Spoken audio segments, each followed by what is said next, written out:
Hi and welcome to the Running Shoe Geek channel. Today we're doing a shoe showdown between two like-for-like trail running shoes in the market. The Adidas Terrex Agravic Flow 2 and the ASICS Gel Trabuco 10. We'll be chatting about where these shoes' strengths and even weaknesses lie, and ultimately which shoe you should go for. The first thing you need to know about these shoes are that they are well-cushioned trail running shoes with a unique feature.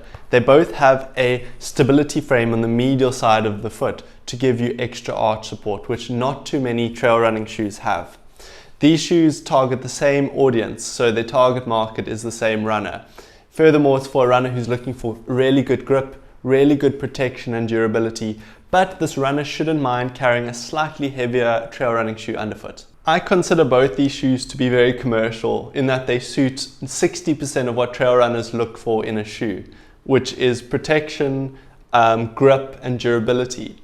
That being said, this isn't the most racy or nimble or light shoe on the market, which some runners, specifically the more niche runners, are looking for.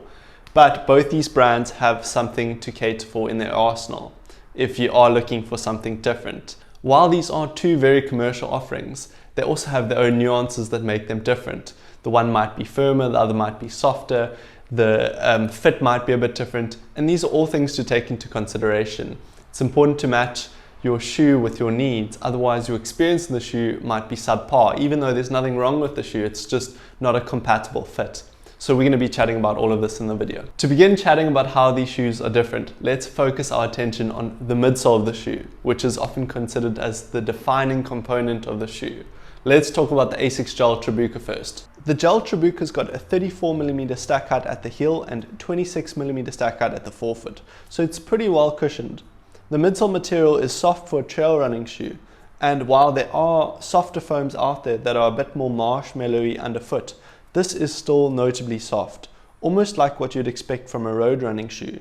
And because of this, it's quite nice to use even on your more runnable dirt tracks, which you'd usually want to wear a road running shoe for. The midsole is also surprisingly flexible, and this comes from a shoe that just a few versions ago was quite brick-like and rigid. And there's also a rock stock plate under the shoe which protects your foot from rocks protruding through the midsole and outsole. The stability frame on the shoe, which is known as DuraMax or ASICS DuraMax, is a dual density midsole foam that is firmer around the arch than in other areas of the shoe, and this helps resist collapsing on the medial side of the shoe or reducing the rate of overpronation. Now, this structure has evolved over the years to become more mild, so it's less intrusive at the arch and more subtle in design, so it's less noticeable and more providing a mild support than a moderate or higher level of support. How the Adidas Terrex Agravic Flow 2 compares at the midsole is that it also has an 8mm drop, but the stack height is different. It's got a lower stack height. It's 28mm at the heel and 20mm at the forefoot, so it's slightly less cushioned in design.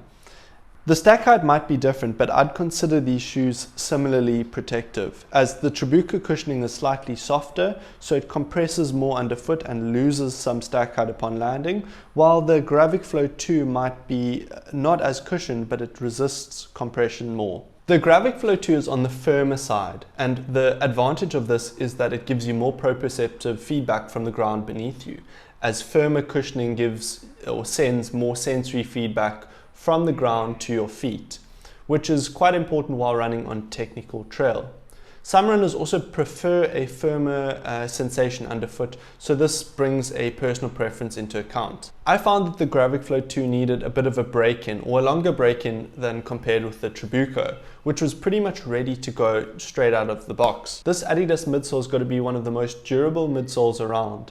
It also has a protective coating on it to prevent scuffing, so when you inevitably scratch the shoe up, particularly when you run downhill, there's an extra layer of protection. The Terrex Agravic Flow 2 technically doesn't classify as a traditional stability shoe, as it's got a dual density foam both on the medial and lateral side, while a typical stability shoe only has it on the medial side.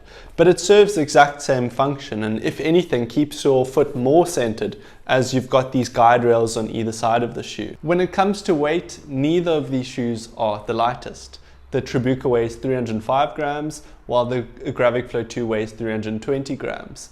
In theory, the runner fitting this profile probably won't mind this weight or even notice it that much. But in case you do, the Gel Trabuco does have a slight upper hand here. The outsoles of these shoes are quite similar. Both have a generous full ground contact rubber outsole that is thick, durable, and has lots of lugs. The difference being is that the ASICS Trabuco has a more aggressive lug pattern that will certainly suit dry trails very well. Not so much wet and muddy trails which may collect mud, but it certainly will do the trick on dry and rugged terrain. ASICS Grip has developed a very reputable name over the years, but so has Adidas Continental Rubber, which is regarded as the gold standard outsole in the market. Here we've got a more generic outsole pattern that will suit pretty much most trails you encounter. These two shoes have quite different uppers. The ASICS has a softer, stretchier upper that's more comfort focused, while the Adidas has a more resilient upper with greater overlays. Another point of difference here is that the Trabuco has a longer, thicker tongue, while the Agravic Flow 2 has a shorter but a thinner tongue as well. Both shoes have sturdy heel counters, but differ in that the Trabuco has a more padded heel counter and collar of the shoe, while the Agravic Flow 2 has a more traditional heel counter, which brings in a point of preference. Do you want something more traditional, or do you want something more padded that may be more comfortable, but it beefs up the shoe a bit more at the back and may also collect more moisture if you do run on wet and muddy trails? At the start of this video, I mentioned that these two shoes are more similar than they are different. And I'd advise you, if you are looking at one or the other, to try them on together in store, as they really are unique in that not too many trail running shoes are going to offer you extra arch support, like what you'd find in the road running assortment, with more stability shoes existing in the road running assortment than in off-road or trail running. So we've also spoke about some technical differences that go into these shoes. So how does this translate in terms of end use for the consumer? Well, let's focus on the Agravic Flow 2 for a sec.